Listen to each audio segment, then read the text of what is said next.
Let's be honest. When you hear U.S. history, what comes to mind? A giant, dusty textbook? Endless lists of dates, battles, and serious-looking men? It feels like a story that's already over. But history is a messy collection of human stories, filled with people just as strange as we are today. Think of American history as a massive, cluttered attic. The real treasures are tucked away in dusty boxes. These are the stories that don't always make it into the classroom, but show us what the past was really like. This journey is a treasure hunt. We're looking for mind-blowing stories that will change the way you see the United States. This is the history you weren't taught in school. The story of America usually starts in one of two places. It either begins with brave pilgrims landing at Plymouth Rock, seeking religious freedom, or it starts with Christopher Columbus sailing the ocean blue in 1492. These are important moments, for sure. They are the official beginning, the opening scenes of the great American movie. But these starting points leave so much out.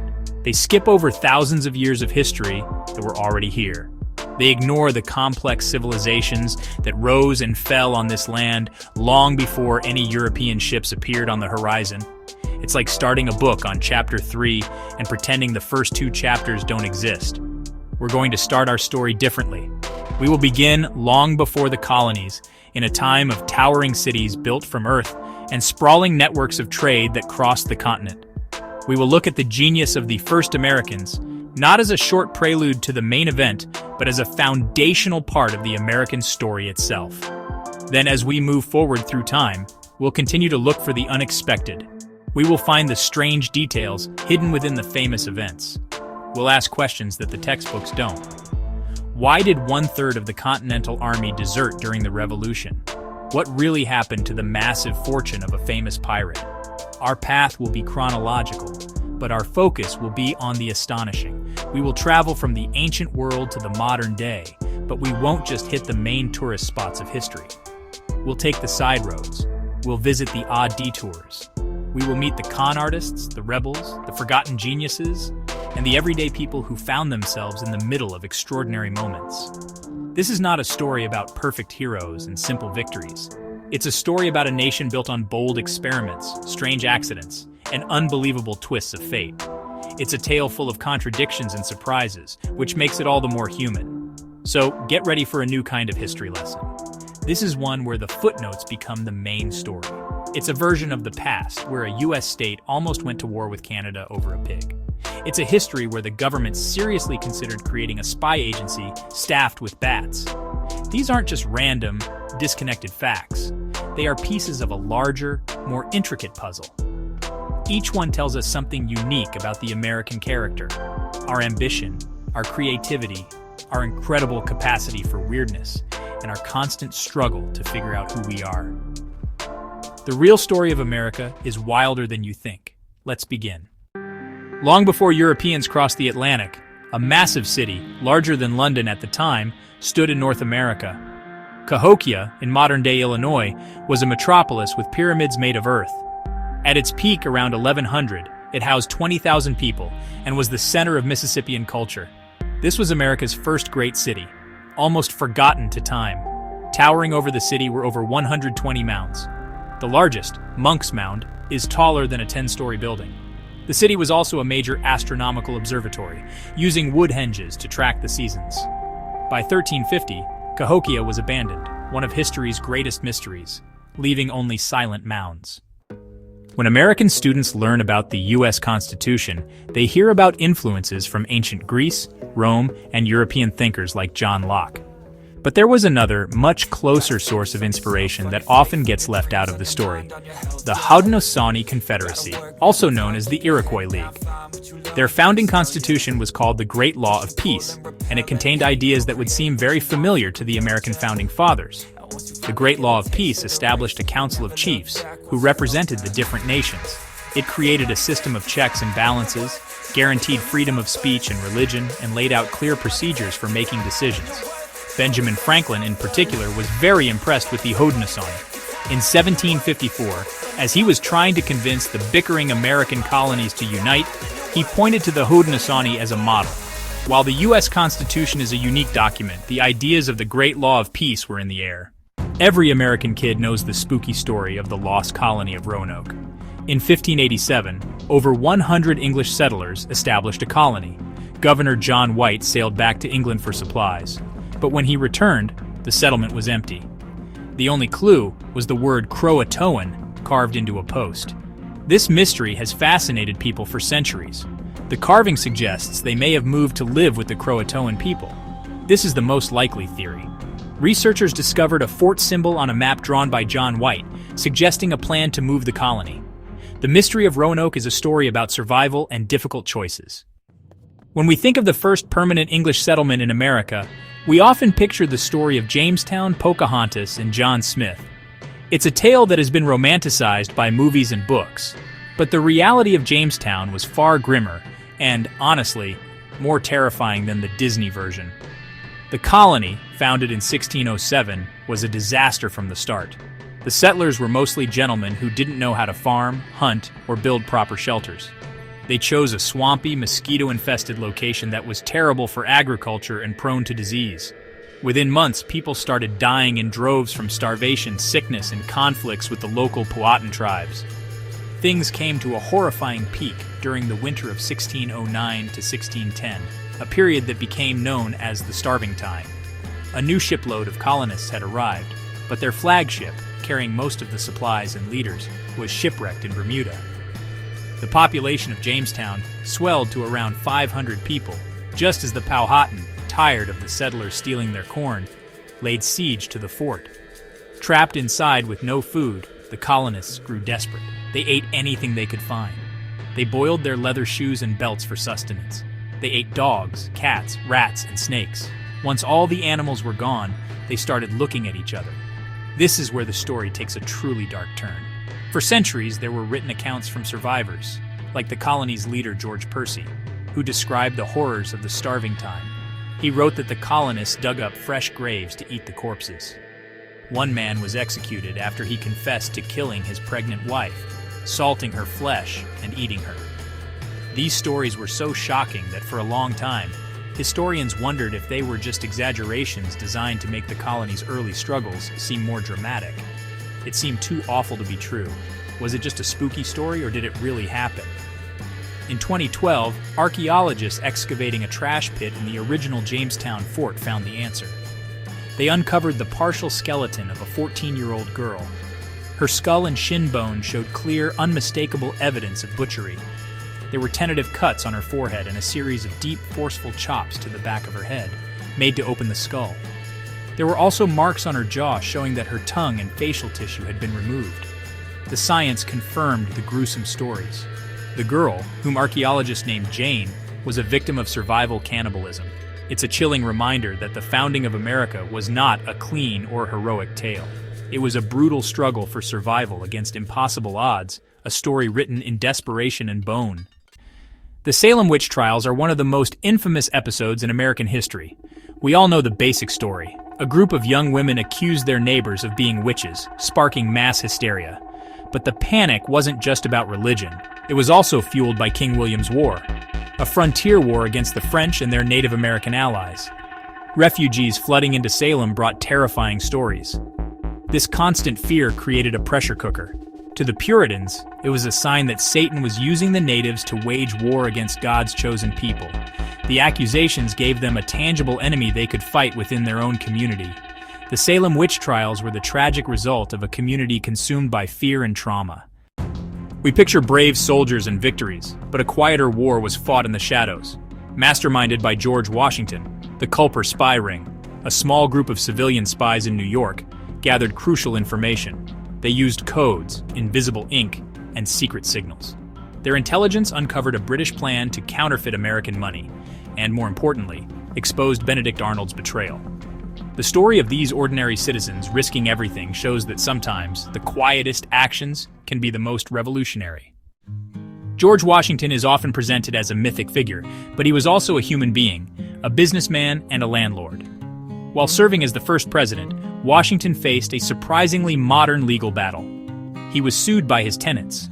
They accused him of being a neglectful landlord, a side of the founding father rarely discussed. The tenants claimed the land wasn't as promised. They hired a lawyer and took the president to court, airing their grievances in newspapers. Washington settled out of court. for giving back rent and selling land at a reduced price. This shows that even the most powerful man had to deal with lawsuits and tenant complaints. The founders were real people dealing with messy problems. Have you ever wondered why the capital of the United States is located on the Potomac River? The location of Washington, D.C. was no accident, but the result of a famous backroom deal. It was a secret bargain struck over a private dinner by Alexander Hamilton, Thomas Jefferson, and James Madison. In 1790, the young nation was on the brink of financial collapse. Hamilton wanted the federal government to assume all the state debts, but Southern states hated the plan. Jefferson and Madison saw an opportunity and invited Hamilton to his home for a private dinner to see if they could hammer out a deal. It became one of the most famous compromises in United States history, forever known as the dinner table bargain. The deal was this: Madison agreed to stop blocking Hamilton's debt plan in Congress. In exchange, Hamilton agreed to get the northern states to vote for a southern location for the new capital. The city of Washington, D.C. was born from a secret political trade-off over dinner. Look at the back of a $1 bill. The Great Seal's pyramid and all-seeing eye have fueled wild conspiracy theories for centuries. But the truth? The unfinished pyramid stands for a nation still being built, and the eye is a symbol of divine guidance, not secret societies. The Great Seal is less a code for hidden power and more a bold, Enlightenment-inspired statement: America is a work in progress, watched over with hope. In 1791, a whiskey tax hit Pennsylvania. Farmers' hard whiskey was their currency, not just a drink. Outraged, they rebelled, refusing to pay and harassing tax collectors. President Washington led a massive militia to crush the whiskey rebellion, proving the new government had real power. The message was clear: federal law wasn't optional. In 1859, a pig eating potatoes nearly sparked war between the U.S. and Britain on the San Juan Islands. A farmer shot the pig, tensions soared, and both sides sent troops over a single animal. Soldiers traded jokes instead of bullets, and cooler heads prevailed. The Pig War ended peacefully, a reminder that even the oddest disputes can be diffused. The Underground Railroad used code words, songs, and even quilts to guide enslaved people to freedom. Conductors like Harriet Tubman led passengers between stations, all hidden in plain sight. Songs like Wade in the Water and Follow the Drinking Gourd gave secret instructions. This ingenious language was a lifeline and a quiet act of rebellion. In 1862, Union spies stole a Confederate train in Georgia, aiming to sabotage supply lines. The Great Locomotive Chase. The original conductor, William Fuller, chased them on foot, by handcar, and finally by train, in a relentless pursuit. The raiders were caught, but their daring mission became legend. Some received the first medals of honor, proof that even failed missions can inspire. In Reconstruction-era America, millions of newly freed African Americans faced intense racism and economic exploitation. Many sought a radical solution, creating their own independent towns. One of the earliest was Mound Bayou, Mississippi, founded in 1887 by former slaves Isaiah Montgomery and Benjamin Greene. Montgomery believed in economic self-sufficiency. Settlers cleared land and built homes, churches, and schools. By the early 1900s, Mound Bayou thrived. It had its own bank, post office, and businesses, all black-owned. It was a model for African-American achievement. Mound Bayou's story is a vital piece of American history, highlighting resilience and community building. Its legacy endures as a testament to self-determination. In 1867, the United States made a surprising land purchase. Secretary of State William H. Seward negotiated a deal with Russia to buy Alaska for $7.2 million. Many Americans mocked the purchase, calling it Seward's folly. Russia, short on cash after the Crimean War, was eager to sell. Seward, a believer in manifest destiny, saw Alaska's strategic value and resources. The Klondike Gold Rush in 1896 proved Seward right. Alaska's oil and gas discoveries further cemented its value, generating billions for the U.S. economy. When you think of conflicts involving the United States and Russia, the Cold War probably comes to mind. But what if I told you that American soldiers actually fought Russian soldiers on Russian soil? It's a forgotten chapter of World War I. In 1918, President Woodrow Wilson sent thousands of American troops into the chaos of the Russian Civil War. This was called the Polar Bear Expedition.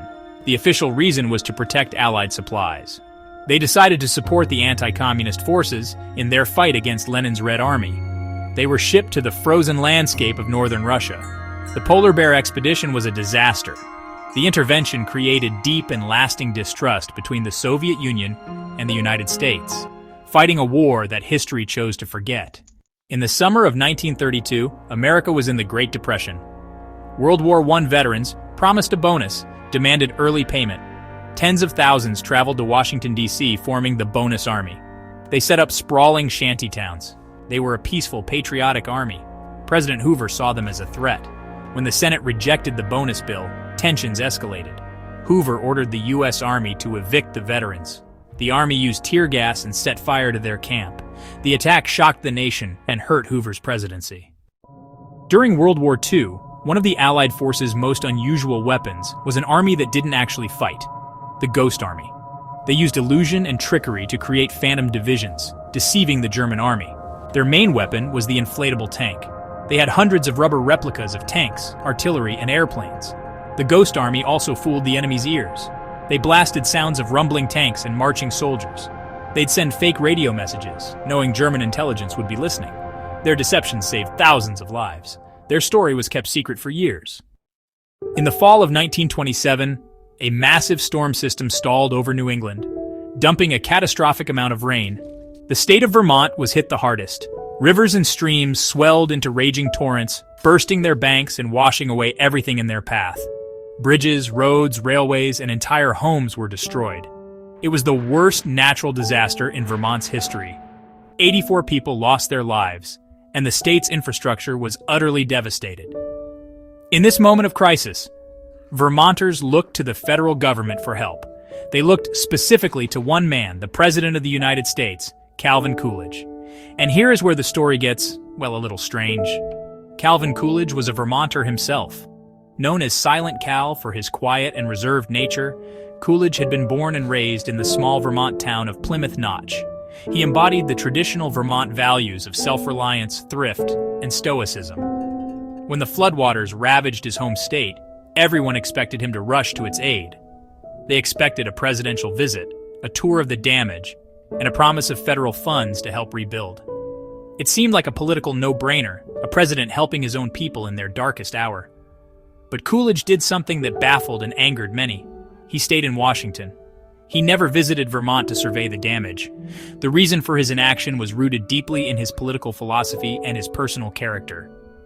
Coolidge was a firm believer in limited government. He thought that disaster relief was the responsibility of local communities and private charities, not the federal government. He feared that federal aid would create a culture of dependency and undermine the rugged individualism he so admired in his fellow Vermonters. He believed the people of Vermont should and would pull themselves up by their own bootstraps. He sent his Secretary of Commerce, Herbert Hoover, to manage the response, but he himself remained distant, offering words of encouragement but little else. His decision was met with a mix of pride and resentment in Vermont. Some praised him for sticking to his principles, seeing it as a sign of his faith in their strength and resilience. They took up the slogan, "Vermont will take care of its own," and launched a massive, successful grassroots effort to rebuild. Others felt abandoned and betrayed. They saw their native son, the most powerful man in the world, turn his back on them when they needed him most. The story of the 1927 flood and Coolidge's response is a fascinating look at a clash of ideals. It reveals a president so committed to his philosophy of self-reliance that he refused to make a compassionate gesture, even for his own home state. The Cold War was a time of intense paranoia and, frankly, some pretty bizarre innovation. The CIA and the KGB were locked in a desperate struggle for information, and no idea was too strange or too outlandish to consider. This led to some truly wild secret projects, but perhaps none was weirder than Project Acoustic Kitty. In the 1960s, the CIA's Directorate of Science and Technology spent 5 years and an estimated $20 million trying to turn ordinary house cats into sophisticated walking surveillance devices. The plan was to surgically implant listening devices inside the cats and then train them to cozy up to Soviet officials, secretly recording their private conversations. The procedure was, well, incredibly complex and gruesome. CIA veterinarians and engineers worked together to implant a tiny microphone in the cat's ear canal. A small radio transmitter was placed at the base of its skull, and a thin wire antenna was woven into its long fur. The cat's own body would power the device, but this created a problem: hunger. The scientists realized that a hungry cat would be too distracted to focus on its spying mission. So they performed another surgery to wire up part of its brain, effectively turning off its sense of hunger so it could stay on task. It was a Frankenstein-like operation to create the perfect feline spy. After months of surgery and recovery, the first fully equipped acoustic kitty was ready for its first field test. The target was two men talking on a park bench in Washington, D.C., just outside the Soviet compound. The CIA agents, parked in a nearby van filled with surveillance equipment, were full of anticipation. They opened the door and released the cat, giving it the command to go sit near the men. The cat, now a multi-million-dollar piece of high-tech espionage equipment, took a few steps into the street, was immediately hit by a taxi, and died instantly. The entire 5-year project was a complete and utter failure in its very first test. The project was quickly and quietly abandoned. A declassified internal memo from 1967 summed up the results with incredible understatement, noting that the program was not practical and would not be practical for real foreign situations. The story of Project Acoustic Kitty sounds like something from a spy comedy, but it was all too real. It serves as a hilarious and slightly horrifying example of how far intelligence agencies were willing to go during the Cold War, proving that sometimes even the most brilliant minds can come up with a truly terrible idea. The quest to explore space is one of humanity's grandest adventures, but it's also, sometimes, a story of very human and very expensive mistakes. One of the most spectacular examples of this happened back in 1962 during the tense early days of the space race. NASA was preparing to launch its first interplanetary probe, Mariner 1, to fly by the planet Venus. But then, the flight controllers noticed something was wrong, and the rocket began to behave erratically. Mariner 1 was intentionally blown up in a fiery explosion. The answer, when they found it, was both shocking and embarrassingly simple. A single hyphen was missing in the computer code. It has gone down in history as arguably the most expensive typo ever. Every Christmas Eve, families track Santa Claus's journey around the globe. This tradition is run by the North American Aerospace Defense Command, or NORAD. It began in 1955 with a newspaper misprint directing kids to call CONAD, NORAD's predecessor, instead of Santa. Colonel Harry Shoup played along, reporting Santa's location. A tradition was born. Today, NORAD tracks Santa uses satellites, radar, jets, a website, social media, and volunteers. It's a heartwarming piece of American history. In the early morning hours of November 9, 1979, the world came terrifyingly close to nuclear war. At military command centers across the United States, computer screens lit up with the most dreaded message imaginable. The early warning system at NORAD was reporting a massive, all-out Soviet nuclear missile attack. Zbigniew Brzezinski, the national security advisor to President Jimmy Carter, was awakened and informed that missiles were heading for American targets. Brzezinski knew he had only minutes to verify the attack and inform President Carter, who would then decide whether to launch a retaliatory strike. As he prepared to make the call that would effectively end the world, he waited for one last confirmation. But the confirmation never came. It quickly became apparent that the attack was not real. The entire alert had been caused by a computer glitch. A technician had accidentally run a realistic training simulation on the live, operational NORAD computer system. The incident was a terrifying wake-up call, revealing just how fragile the world's safety was in the nuclear age. In New York City's East River, not far from Manhattan, lies Dead Horse Bay, once the city's garbage dump. Starting in the 19th century, this area processed trash and remains of horses. Since the 1950s, the bay has revealed New York's past, turning the shoreline into an archaeological site. The sand is made of broken glass. The shoreline is a museum of everyday life from a century ago.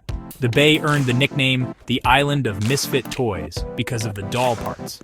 Dead Horse Bay is now part of the Gateway National Recreation Area, managed by the National Park Service. It's a tangible connection to the city's history. In the digital age, information moves fast. Sometimes the clue that unravels a huge international story isn't a leaked document, but something far more mundane. In 2011, news of the U.S. raid that killed Osama bin Laden broke. A local resident unknowingly live-tweeted the raid.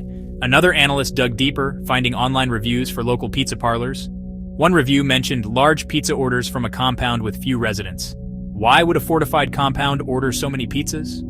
The pizza order supported intelligence that bin Laden wasn't living alone. It showed that digital trails can reveal incredible insights. Sometimes the biggest secrets are hidden in the most ordinary places, like a pizza box.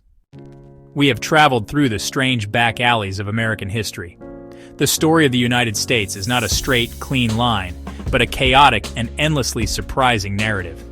The official story is just the front room of the house. We have been rummaging through the attic. It holds the stories of incredible ingenuity and baffling failure. These stories show the dual nature of the American experiment, brilliant ideas and spectacularly weird flops. Even the most famous events and figures have hidden depths. Our tour is over, but the attic is far from empty. History is not a finite subject, but a living thing that changes with every discovery. They are vital pieces of the puzzle, adding complexity to the story of a nation inventing itself. Beyond the shocking facts and bizarre events, there is a common thread that runs through every story we have explored. That thread is people. History is not an abstract force that moves on its own. It is the collective result of billions of individual human choices, emotions, and quirks. It is the story of a determined train conductor chasing down his stolen locomotive on foot. It is the story of a kind-hearted Air Force colonel who, instead of getting angry at a misprinted phone number, decided to play along and tell a child where he could see Santa Claus on his radar screen. These moments reveal the true engine of history, the unpredictable and often deeply decent nature of people. We have seen how individual character can shape the course of nations. Think of William H. Seward, who endured widespread ridicule for buying a giant icebox called Alaska, all because he had the vision to see its long-term value. Or consider Isaiah T. Montgomery, a former slave who, against all odds, carved a thriving, self-governing black town out of a Mississippi swamp, driven by a powerful dream of self-determination. These are not just stories about politics or land deals. They are stories about resilience, foresight, and the courage to pursue an idea even when the rest of the world thinks you are a fool. History is made by those who dare to act on their beliefs. This human element is also what makes history so messy and complicated.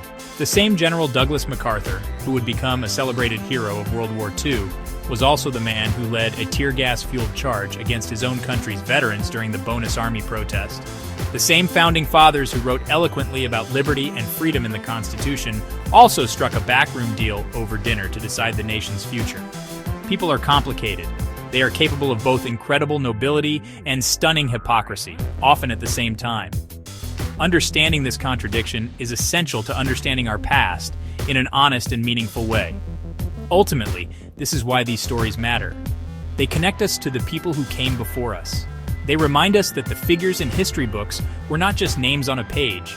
They were living, breathing individuals who felt fear, hope, desperation, and joy. They made mistakes.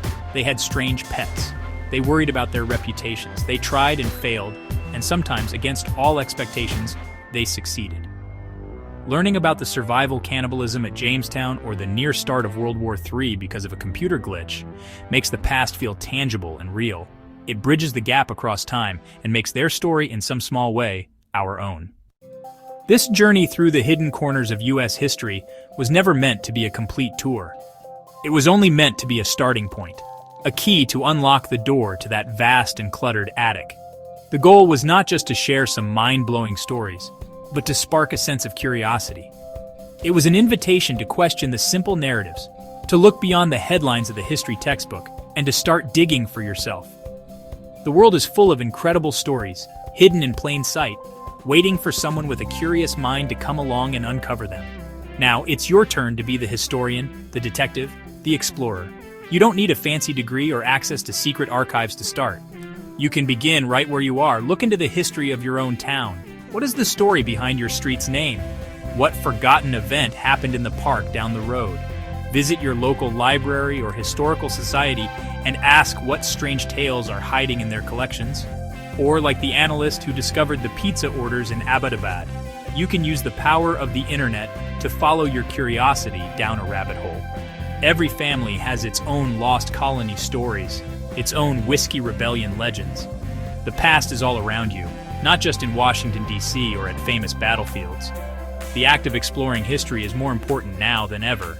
It teaches us to be critical thinkers, to weigh evidence, and to understand that there are often multiple sides to every story. It helps us see the patterns of the past, the echoes that still resonate in our world today.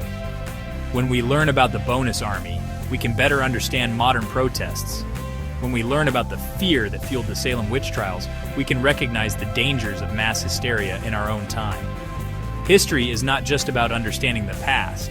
It is one of the best tools we have for understanding the present and navigating the future. So keep asking questions. Be skeptical of simple answers. When you hear a story that sounds too neat and tidy, look for the messy details that were left out. The real history of the United States is a wild, complicated, and deeply human saga, full of heroes and scoundrels, geniuses and fools, tragedies and bizarre comedies. It is a story that is still being written, and every new discovery adds another layer to its incredible depth. The attic door is open. Go find a story that blows your mind.